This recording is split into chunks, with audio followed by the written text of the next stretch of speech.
Welcome to the Gita in Action podcast. My name's Radha.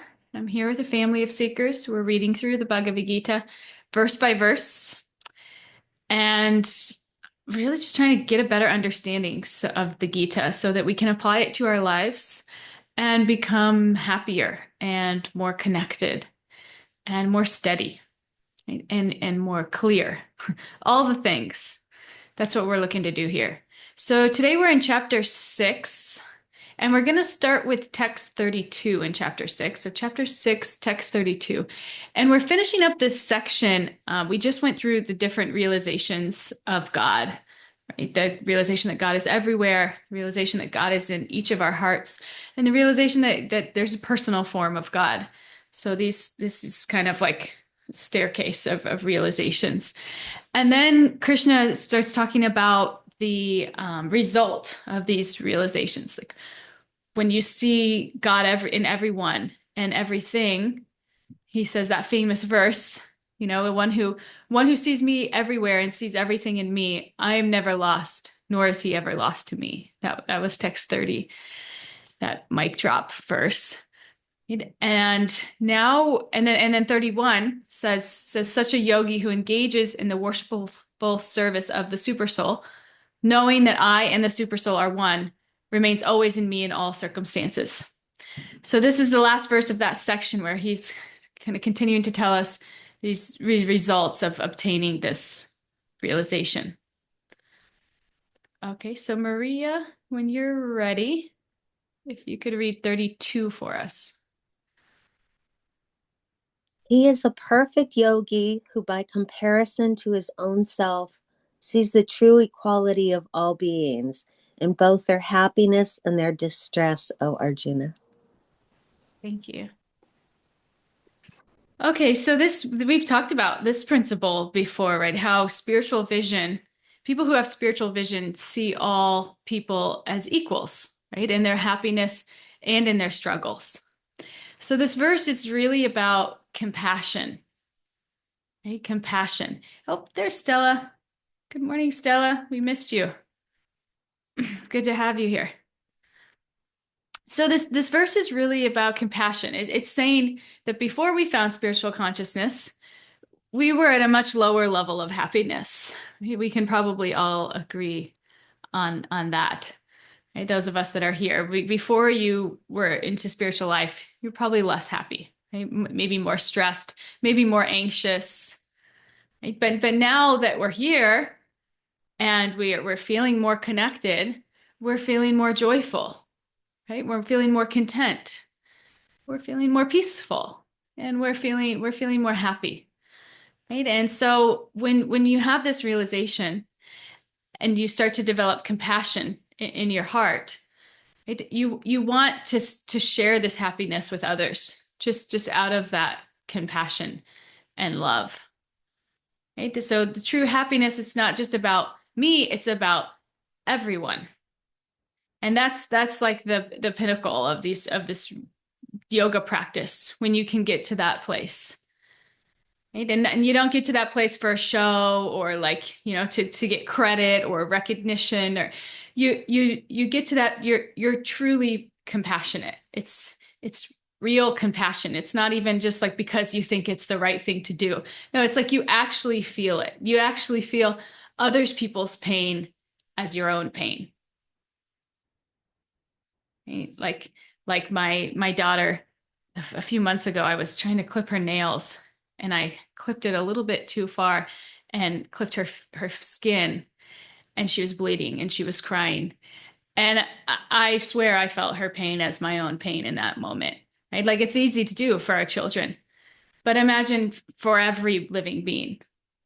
And we tend to do the opposite sometimes. Sometimes we'll relish in other people's pain or misfortune, right? Like it'll make us feel better about our own lives. Anybody ever do that? Right? And when we do that, it should be a sign that that we're not connected, right? That we're disconnected. And to the extent that we're disconnected, we're gonna suffer. And you may, and whether we realize it or not, that's the fact of the matter.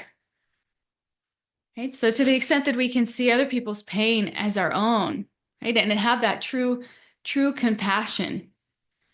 It's to the extent that we're connected and ultimately we're happy. Right? So this is the realization that we're going for.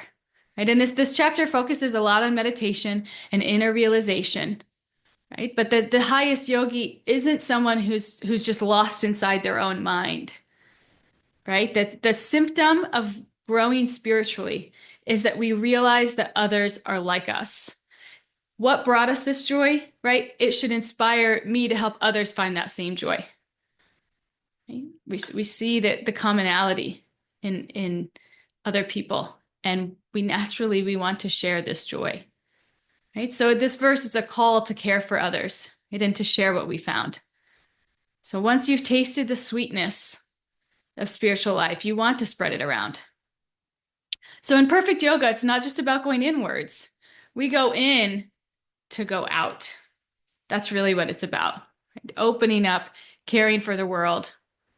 Right? This inner peace and compassion go hand in hand because once you're lit up, naturally that light is going to shine on others. If you're truly lit up, right? Some of us fake it, get fake being lit up. It's because you want to be a nice person, right? Or you want and that's you're trying. But at the same time, when we really have that light, it just pours out of us. It's just natural. And so for you guys, when was the last time that you guys really felt someone else's joy or someone else's pain as if it was your own?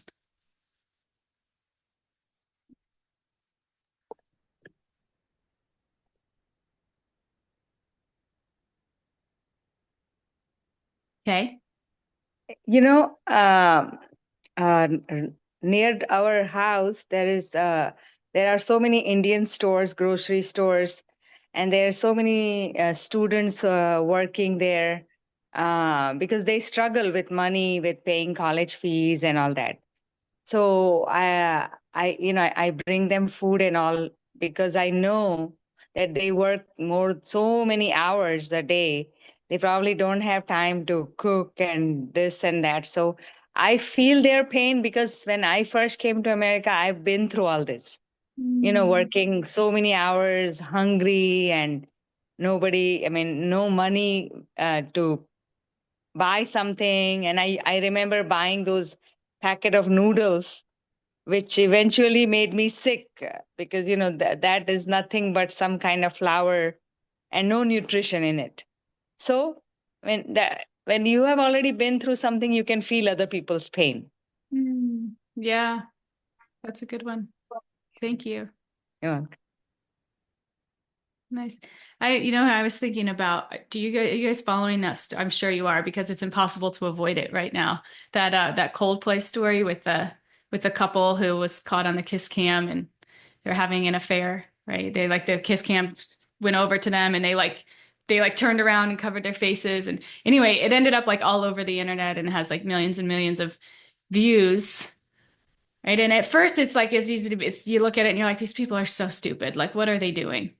But as it just like goes on and blows up, and it's like you start to feel like kind of bad for them. Like even though they made this terrible, awful mistake, it's like you could just feel their suffering.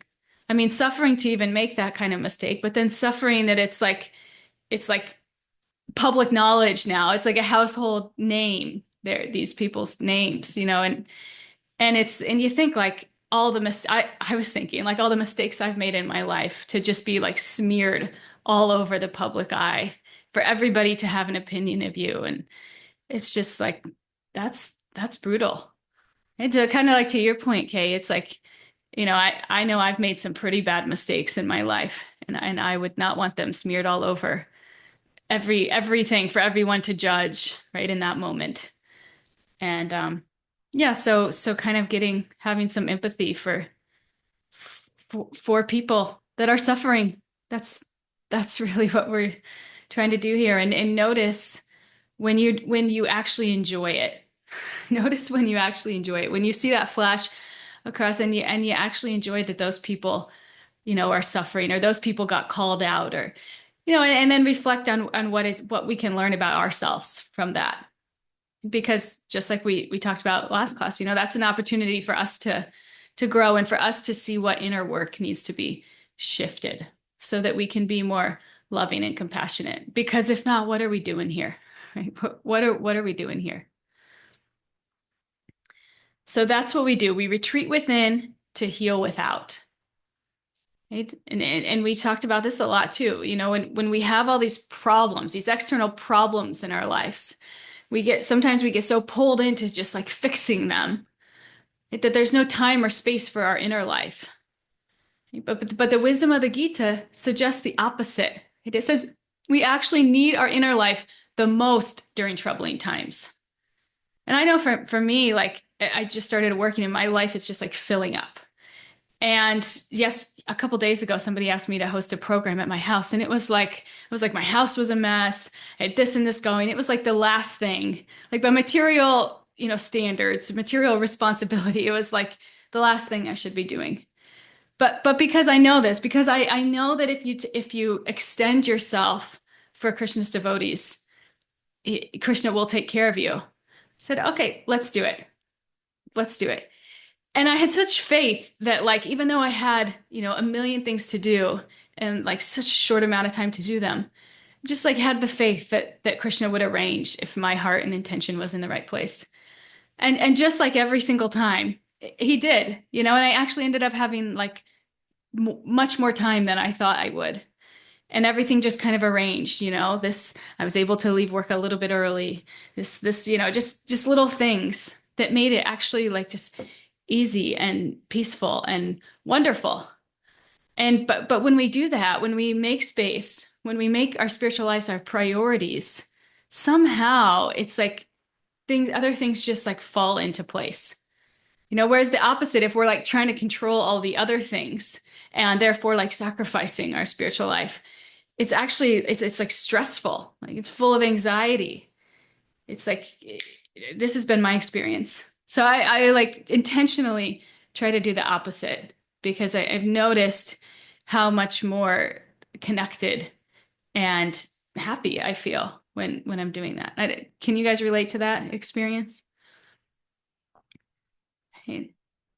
So this is what this chapter is explaining, right? The greatest yogis retreat deep into the heart, into the innermost space of their consciousness, right? And this is where we experience the highest happiness. Right? First, by reestablishing this personal devotional connection with God, right? Because He's the supreme reservoir of joy. Right? And so you retreat in, realize this connection.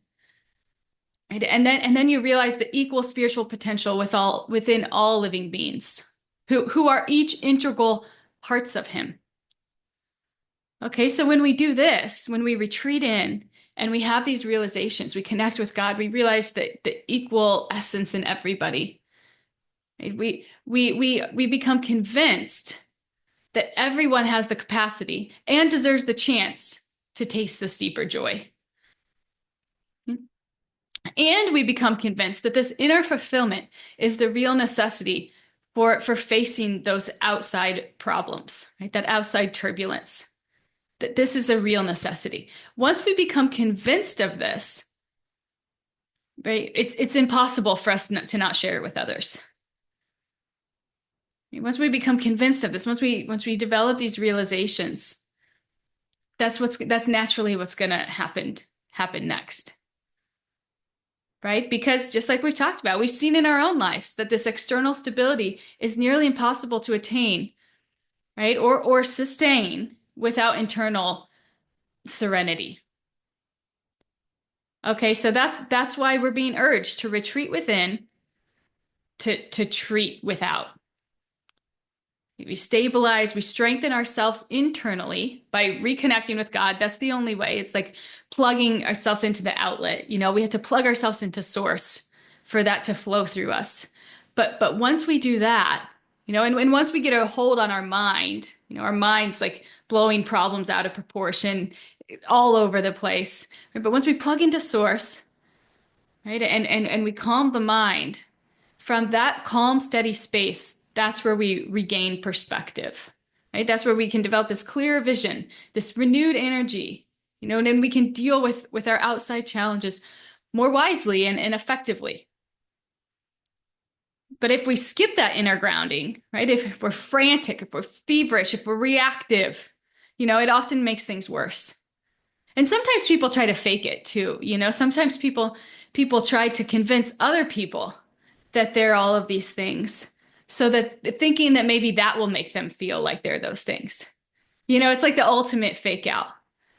And this is not, even something, this is, we should have compassion for people to do this, because they want to get there, but they're just not clear on really the how, and they're not really convinced of the how, because they're not doing it. Right? But there's definitely a difference, because if we just plug into source, the rest will just naturally happen.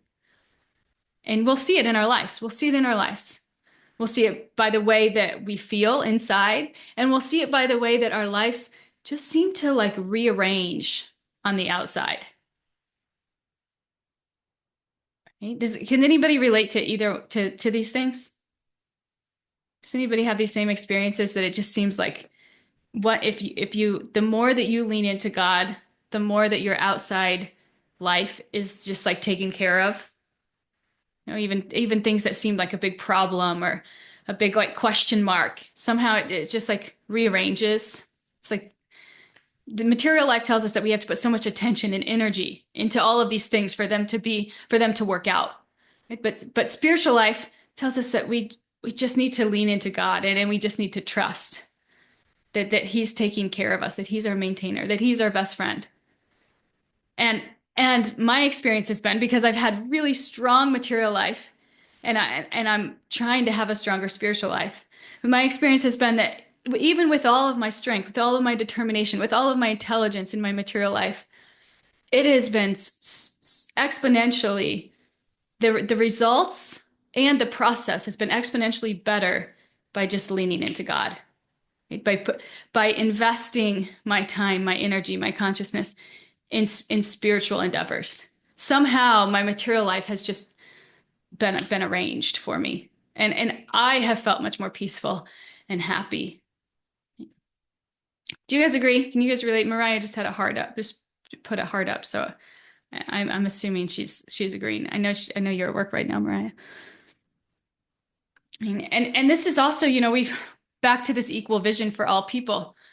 We all know people that are like bore us to death, right? They want to talk to us about something that we just don't even care about, and we just have to kind of like sit and nod, right? Right? Like somebody wants to always like talk about the weather or grocery prices or something. It's just like I have less than zero interest in this right now, right? And this is natural, right? Because we all have different like tastes and interests. So of course, some people are going to interest us more than others. But next time that you're in this situation, right, where you're feeling like really bored by everybody or by somebody around you, right, consider that the real issue isn't that they're boring, but it's that our vision is too limited, right? Because if we actually have this spiritual vision, and we actually buy into this, Krishna's teaching us to see spiritually beyond people, and that means that we don't see people for their external habits, right? Or Coldplay mistakes, right? Or personalities, right? We don't dismiss someone because they can't entertain us, right? But we remember that they're an eternal soul, just like us, right? On their own unique journey. And even the most ordinary person has a story, right? And that story can hold lessons for our own spiritual growth, because that's what we're all doing here. We're all going through this life. We're all running into these obstacles, these lessons.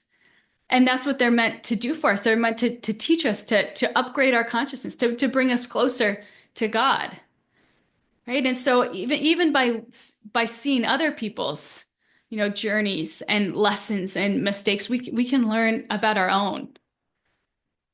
Right? So it's like that coworker who endlessly talks about their daily routines. And then you're just like so bored waiting for them to stop talking. Right? Maybe they're showing us how easily the mind can cling to patterns and comfort zones. Not in a way to judge that person, but to observe how the mind works, knowing that our mind works in that very same way to some degree. Right? Or it's the relative who talks, who's always talking about the weather. Maybe an opportunity just to practice patience and kindness. Right? So no matter how simple or boring someone's life seems, they're always Krishna's child. They're always carrying his presence within their heart. And if we look a little bit deeper, we can find reminders of Krishna even in the most mundane interactions. Right? So in this way, we can expand our vision and make our own life richer instead of blaming others for being boring. And we do this by seeing every person as connected to God and as someone who can teach us something about him, even if they don't realize it themselves, right? If we start trying to see this in every interaction, right? Instead of just interacting with people on the surface, right? It may look like that's what we're doing. But as we develop the spiritual vision, we're seeing deeper. Right? And in this way, relationships become less about what I can get from that person and more about how can I learn and grow and see God through them. Right? Let's see. Kay says, Stella says, when I feel like folks are just chatting boringly, like in water aerobics, I just picture Sri Krishna in their hearts as Paramatma and I smile. Oh, that's beautiful. Yeah, and that's a good thing to do too. People are boring or people are like insulting us. Right? I was just reading yesterday in the Bhagavatam that Krishna's never insulted, right? Because he can't be insulted because he's not on this bodily platform. He's not, he does, we're insulted because we're stuck in this conditioning, right? We get insulted. We feel offended, but Krishna doesn't. And why? Because he's spiritual at his very essence, such that he sees everybody's soul. He sees everybody's spiritual essence because he's spiritual at his very essence. It's like whatever you are, you see in other people.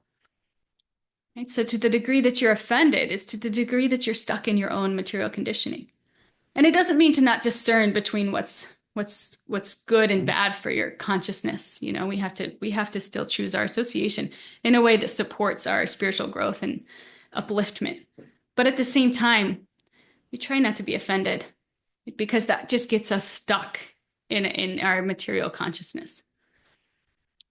That was a rant, but that was a nice one, Stella. Thank you. Okay, so let's move to 633. 633. Maria, when you're ready, do you want to read that for us? Arjuna said, Madhusudana, the system of yoga which you have summarized appears impractical and unendurable to me, for the mind is restless and unsteady. Thank you. So we're kind of moving to the next section here, the next section within chapter 6.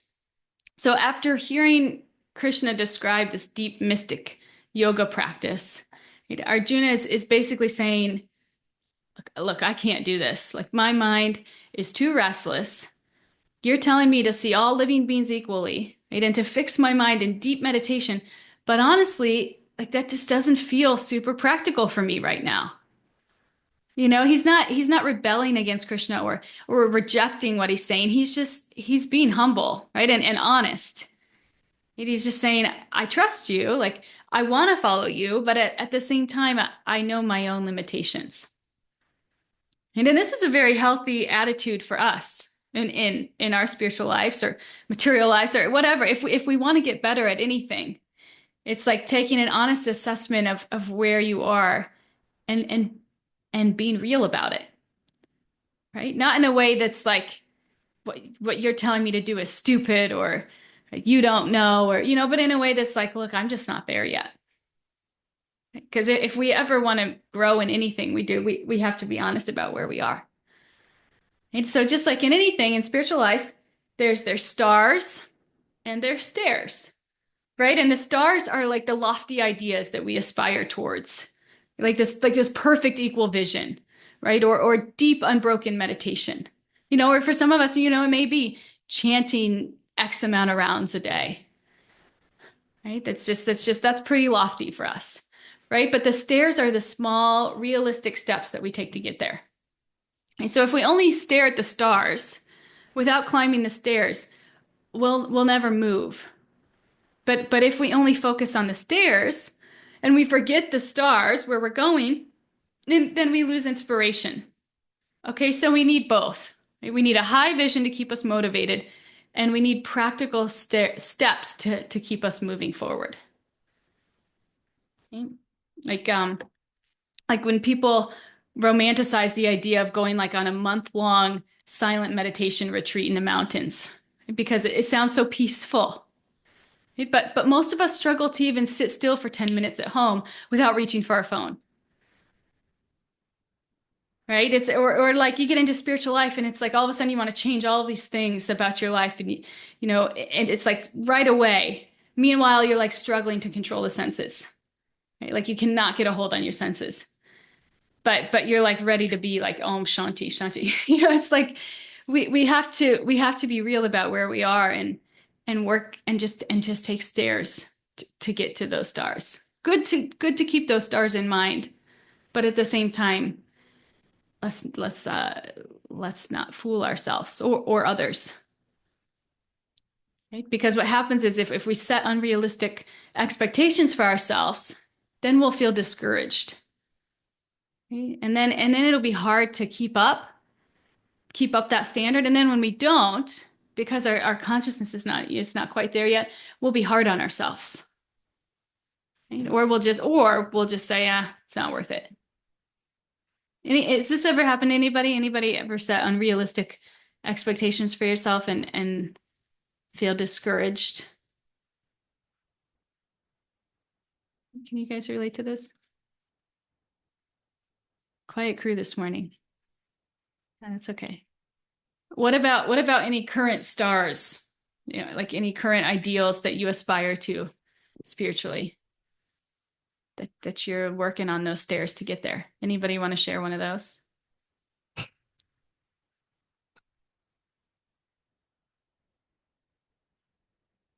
Yeah. I think my star would be this is more like a life goal, but I'll also say it's a star. It was like this idea that my daughter is not mine, right? And um that I'm her caretaker in this life, that I'm taking care of her for God, right? And that I don't put my own stuff on her. And that I really see myself as just trying to lead her closer to God in this life as his servant. Right? I think that's a pretty big star. And I see myself when I get rooted in attachment, in a way that is not in line with my spiritual values.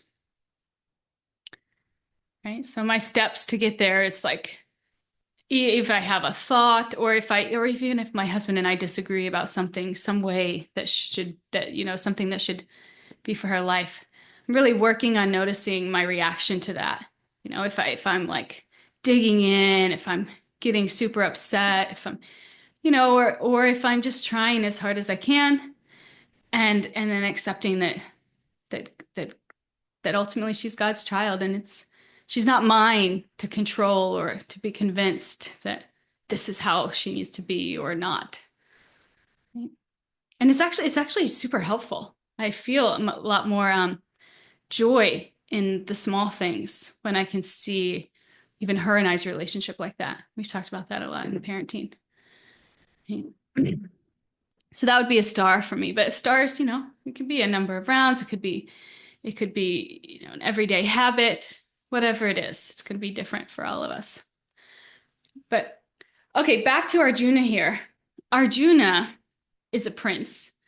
Right? We know he's like a highly qualified warrior. He's disciplined. He's intelligent. He's deeply connected to God. Right? So he's feeling like this kind of yoga is impractical for himself. right? This Ashtanga yoga practice, this deep meditation, right? He's feeling like it's impractical. What does that say for us in today's world? Right? When like 5,000 years ago, life was it was easier to be spiritual, right? That was like life was simpler. It was just more conducive to spiritual life. And Arjuna's saying at this time that he couldn't just abandon everything, live in the forest and meditate in seclusion, right? And there's not even any record of him practicing this kind of yoga, right? Even though the environment was way more conducive than it is now for this kind of yoga. Right? Okay, so imagine today, in this age of Kali, when life is even shorter, more chaotic, full of distractions, right? Most people aren't serious about self-realization, even when it's presented in like super, super doable ways. Right? You can't even get somebody to spend 10 minutes meditating a day. Like that is too much. That's a tall order for people. Right? So how could we expect the majority to take up such a demanding yoga system? Right? Like maybe just like a few super rare souls. But for most, it's just not realistic. Okay, but the good news is Krishna's not going to leave us hanging here. So where we're going here, Krishna, or Arjuna's questions or Arjuna's sharing here is it's setting the stage for Krishna to reveal a more practical and a more powerful path. Okay, but before we get there, Arjuna is going to share one more vivid verse to express exactly why he finds this so difficult. Okay, and that's where we're going. Stella says that is a beautiful star, Radha. Thank you, thank you.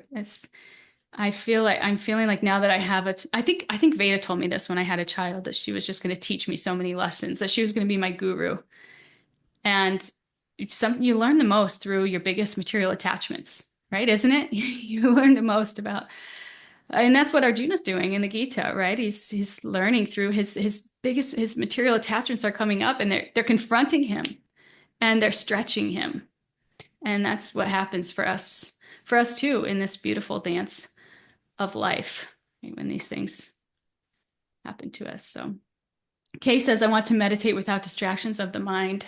That's a great one. I agree with that. I want to meditate without like looking at my phone to see what time it is 3 times while I'm doing it. Right? It's so good. Okay, last verse for the day. Oh, first I should share my screen. And when you're ready, Maria, 34.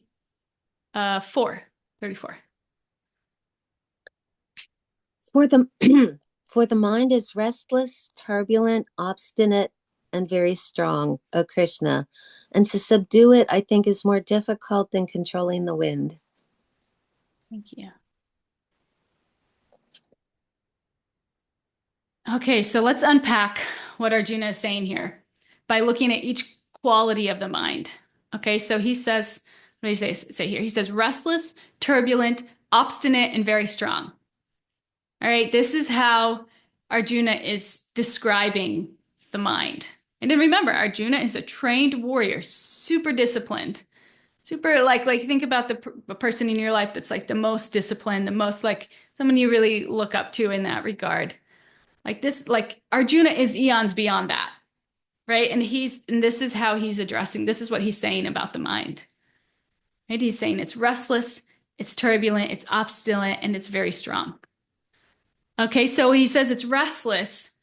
You know, the mind it's like a little child. You know, when you tell a little child to sit still, within moments they want to run or jump or play with something new. Right? I see this in my little daughter, and she's just 8 months old. You can't leave her somewhere without her like getting curious about it and having to run off to something. And then if something else moves or makes a sound, she's like, oh, that's where she is. You know, the mind is just constantly craving something different.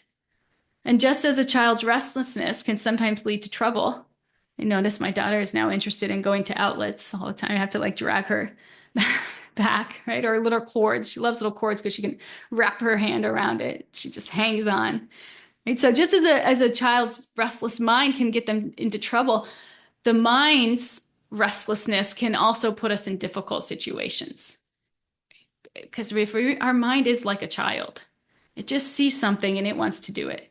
We may feel like, we've developed a more mature palate for enjoyment or, like than a child, but at the same time, we can be very restless. We can be very distracted. We can get really stuck in whatever feels good in the moment without really thinking much more. Right? And this is why we need structure in our lives. Right? Just like a child who would spend the whole day playing with toys, if adults didn't set boundaries like school time or study time or, you know, chores, like whatever it is to teach them to be responsible. And, we need to treat our minds the same way. Because without it, we may end up staying up all night watching that Netflix series, right? Just because it feels good in the moment. So we want to have these fixed times, or at least like rough time frames, for waking up, for sleeping, for eating, for reading, for exercising, for practicing spirituality. It's gonna help bring more balance, right? It's gonna help make our lives. It's gonna create like a framework such that our lives can be more meaningful and productive and fulfilling. So again, just like a child, the mind's gonna be restless because we're adults and we have this more evolved consciousness. We can use our intelligence to create some structures for ourselves in our life so that our lives can be more meaningful. Okay? So that's one. The mind is restless. Default mode, mind is restless. Like if this were a manual and you just bought a new, machine or dishwasher, it'd be like, okay, this is how it is. This is how it's going to behave. On its default mode, it's going to be restless. Right? On its default mode, it's going to be turbulent. Right? Turbulent means that it's not just like an innocent child, right? Sometimes the mind, it can be like a bully, right? It can become agitated. It can be intoxicated with emotions. It can be completely disconnected from reality. Did this ever happen to any of you guys when you get just like completely overcome with emotion and then it's just like a bowling ball down a hill, and it just is like picking up speed and picking up speed, right? The mind does this to us. You get temporarily mad with anger and you do things that you wouldn't have even, ever thought you'd do in a calm state. In that moment, you're just living in an illusion, and it can be destructive. So the mind isn't just restless in a harmless way, but it can be dangerously restless. And that's what's meant by this turbulent.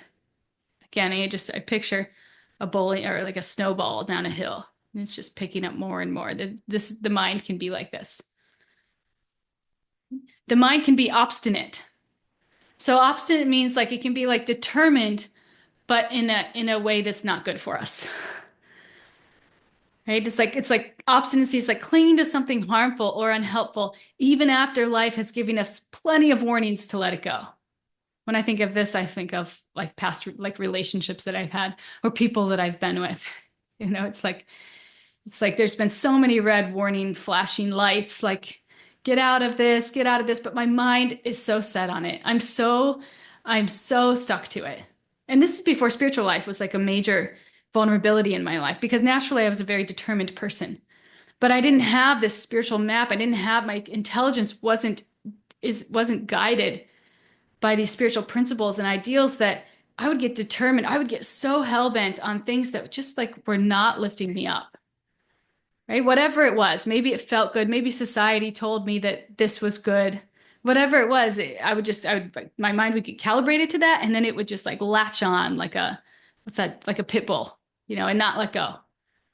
So this is why we need this spiritual knowledge, this sastra, these guides, these gurus, these teachers, to keep us getting stuck to the right things, the things that are going to bring us up, because determination, it can be a good quality, but it becomes obstinance when we're stuck to things that aren't good for us. And then very strong. The last one is very strong. The mind can be very strong, extremely powerful. Right? When it takes control, it like takes over us. right? And it becomes like impossible to argue with. Krishna says in the Gita, among the senses, I am the mind. Excuse me. He says, I am the mind. In other words, the mind represents this kind of supreme power. So that can again be good, but if it's not in tune with spiritual wisdom and guidance, it can be very strong. It can very strongly like lead us into ditches. Right? So we have to, the mind can be a pretty dangerous weapon, right? That we can use against ourselves and other people's if it's not calibrated in a way that's conducive for our spiritual growth and connection. Right? So of these qualities, we have a kind of a quiet crew today, but I'll ask this question and see if anybody wants to share. Of these qualities, this restlessness, turbulence, obstinacy, or strength, which of these do you guys notice the most in yourselves? Does anybody want to share? Restlessness, so it's like a child, it like runs from things to thing. Turbulence, okay, that's where the mind can be like a bully. It's like intoxicated with emotion. That's like the snowball down the hill, right? Obstinance, it's like determination, but in the wrong, in a way that's not good for you, right? Or very strong, right? Like impossible to argue with. Which of these do you guys identify with the most?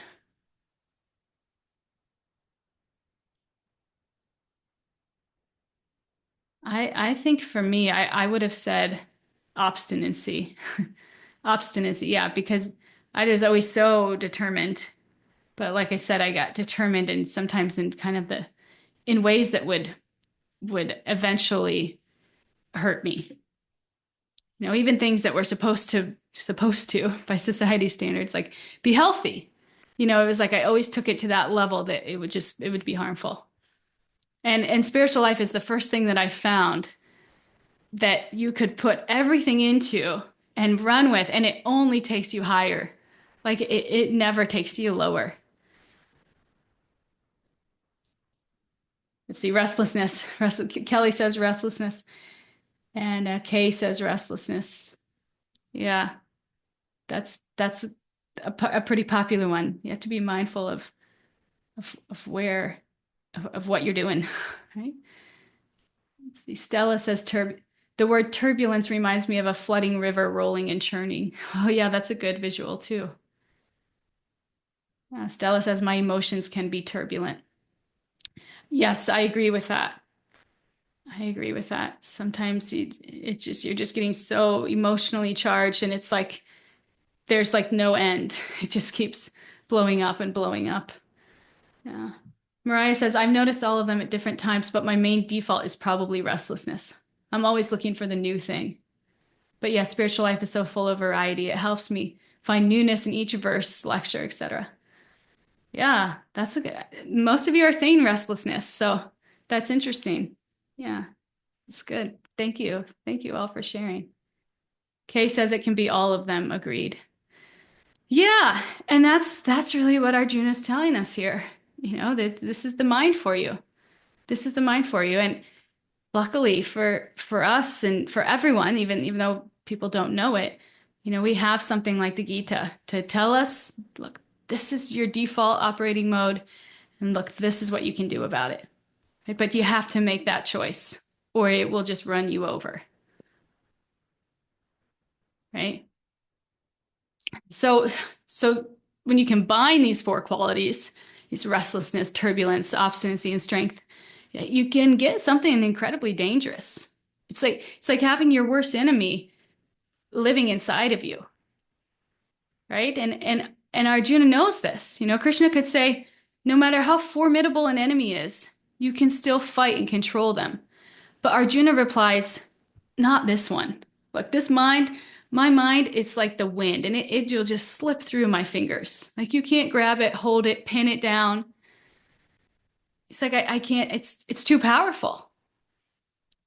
You know, and that's why the entire process of Ashtanga yoga focuses on controlling the mind, right? Because the mind, it can be so dangerous. Right? It can be such an obstacle to spiritual life. But what's happening here is that Arjuna is realizing just how overwhelming that task really is. And because that's what their Ashtanga yoga is, but he's saying, wow, this is really difficult. I don't think it's very practical for me. Right? And in this purport, Prabhupada compares our lives to a chariot, right? So we imagine, we're the soul, right? So we're like the passenger in this chariot. Right? And our intelligence is like the driver of the chariot. He's holding the reins. Right? And the mind is the reins themselves. Okay, you guys with me? The mind is the reins themselves. Right? And the senses are the horses pulling the chariot.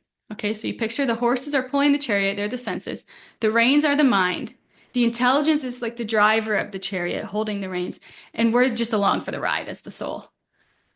Right? And ideally, the charioteer, the driver, our intelligence is guiding the reins, right? Which is the mind, to control the horses, which is the senses. Right? And this is what keeps the chariot moving steadily on the right path. Okay, but the problem comes in when the mind is so restless and stubborn that it's just yanking the reins away wherever it wants to go. Right? And pulling the horses wherever it pleases. Right? Even when the intelligence knows the right way to go, the mind can overpower it. Just like a strong infection can overpower even good medicine. That's what happens. This is how powerful the mind is. And that's why Krishna is saying the mind is harder to control than the wind. Trying to force it into submission often feels impossible. Right? So that's where yoga is supposed to help, training the mind to be steady and focused. But even Arjuna, just like we said, a highly disciplined warrior and Krishna's close friend, admitted that this kind of strict meditation is just too impractical for someone living in an active worldly life. Right? So what's the easier, more practical way? And this is where, the Gita, the Gita tells us, Prabhupada tells us in the Gita, that Lord Chaitanya came and that's why he gave us this mantra, the Hare Krishna mantra, chant with humility. And when the mind is absorbed in Krishna's names and his presence, it doesn't have room to run wild. Okay, and if you're not chanting Hare Krishna mantra, fine. Chant the names of God. Whatever you call God, chant the names of God. Right? Because when the mind is absorbed in God's names, in God's presence, it doesn't have room to run wild. We can think of it like giving the restless horses, which are our senses, right, a higher purpose. They stop wandering aimlessly because they're drawn to something bigger. And so when the mind is lovingly engaged in remembering God, it naturally calms down. And that's what happens. That's why we chant. That's why we meditate. That's why we connect with God. It's giving our mind something bigger to relish, just like those horses running around. If they don't have, if there's not like a big, nice food source of like beautiful grains and, they're just going to stop at every little thing along the way. But if they have that, that higher taste to relish, they'll be less distracted and more eager to get to that higher taste. And that's what happens for us. Right? Stella says the driver should be going where the passenger, the soul, needs to go. Yeah, but the driver is busy pleasing the horses. Oh, so nice. I like that way you guys said that. Yeah, that's what we do. That's exactly what happens to us. Right? And so in the end, it's the best way to control the mind is not to wrestle with it, but to redirect it, right? To give it something uplifting, something sweet, something that connects it back to the soul's true nature. Okay, so now after laying out Arjuna's concerns so clearly, after laying out his concerns, he's waiting for Krishna to answer. And that's what we're going to get into the next class. Krishna's answer when Arjuna says, look, my mind is crazy. Right? What do I do? Yeah. So in conclusion, we'll stop here at this last verse. What we talked about here Krishna is describing the highest yogi as someone who sees all beings equally, right? Who feels others' joys and sorrows as their own. That's the star, right? That should be all of our stars. That should be one of our stars. But when Arjuna hears this, and then he hears about this intense discipline of mystic yoga, he's honest. He says, Krishna, I can't do this. My mind is too restless, too turbulent. It feels harder than controlling the wind. Right? And this isn't this exactly how we feel? We want to live with compassion. We want to meditate deeply. We want to see everyone spiritually. But when we try, the mind pulls us everywhere. Right? It's restless. It has these stubborn attachments. It has these emotions that feel impossible to control. So in this way, Arjuna's honesty is comforting. It's showing us that struggling with the mind doesn't make us failures. It makes us human. If even a great soul like Arjuna admitted his limitations in this way, so this humility is going to open the door for Krishna to reveal a higher, more practical way forward. And in the meantime, we're learning something important here. True yoga, it's not about isolating yourself in the mountains. It's not about fighting your mind into submission. Anybody ever do that? That is a rough one, fighting your mind into submission, right? It's about redirecting the mind towards something higher, something sweeter, towards God. And the beautiful thing about this is the process and the goal. It's the same and it's blissful. It doesn't have to hurt, right? It doesn't have to be hard. Like fighting the mind into submission, that's hard. It doesn't have to be hard. I feel like my therapist has told me that so many times about life. It doesn't have to be hard. Right? It's like we get convinced it has to be hard. No, it doesn't have to be hard. It can be sweet. It can be joyous. It can bring us bliss and connection. Right? And when the mind has that connection, it naturally becomes steady. And from that inner steadiness comes this compassion for others, this clear vision. Right? This life that's more peaceful and more purposeful. Right? So what's the takeaway here? Start where you are. Take the next small stair-like steps, even if the stars feel far away. Okay, be honest about your struggles, but stay open to Krishna's guidance. And remember that the mind can't always be controlled by force, but it can be calmed by love, by giving it a higher taste. And as we move forward, Krishna is going to show Arjuna and us a more practical and a more powerful path. And that's where we're going. And it's about just light up like fireworks. So come to the next class for the fireworks. Yeah, so that's all I had for you guys today. Does anybody want to share a reflection? Or you guys have been so quiet today. So strange. You've been writing a lot in the chat, which is nice. But yeah, Kate, do you want to share a reflection with us? We shared so many things. Mind is like a wind, even for Arjuna. So it is for us, but we have to try to give the horses, the mind, something good, like you said, good, sweet things. And the only good, sweet thing could be chanting or meditation or any way that we can take it, like this class, anything that we can take it to Krishna. Otherwise, we can, the class also said something about the mind can be so, horrible for us. It can take us to some other extreme that we don't even want to go, but it can. It has all these potentials. So we have to be so careful. We cannot control the mind all the time, but we have to try to keep on chanting or seeing Krishna in everything. And all these things, only all these things can help us. Otherwise, we can be somebody who we are not, very wild. I have so many family members. They're like, oh, I was not invited to this occasion and this and that. And when I listen to that, and I feel like it's not even important. Why are you stressing on that so much? You don't have to get offended on that. maybe they had limited people of capacity, or maybe some, I mean, there are so many things. But then they get so mad, their mind is taking them to some other level. We can see that. We can see that, and we don't want to be there.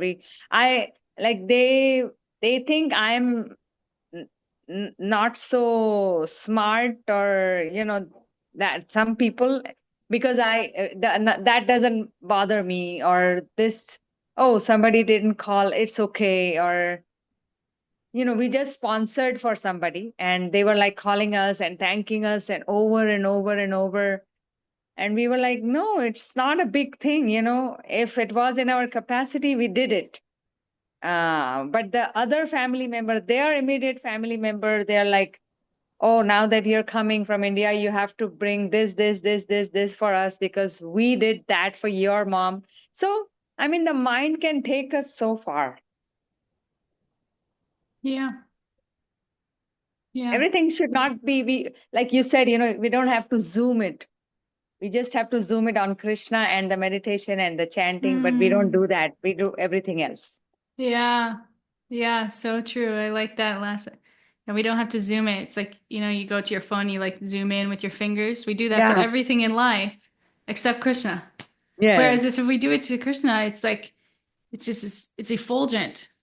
But we do it to Yes. everything in life, and it becomes painful or stressful or compulsive. But with Krishna, it just becomes blissful. But we don't do it enough. We don't We do it don't. enough. We do it to everything else. Yeah. Thank you. Thank you. Thanks, Kay. Thank you.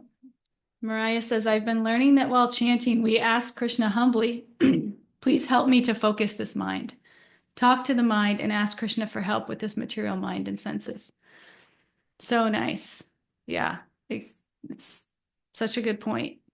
A lot of us said that in our meditation where we get distracted. And secret to that is to ask Krishna for help. Don't expect to be able to do it on your own because the mind is too strong. Yeah, thank you. Anybody else before we leave here?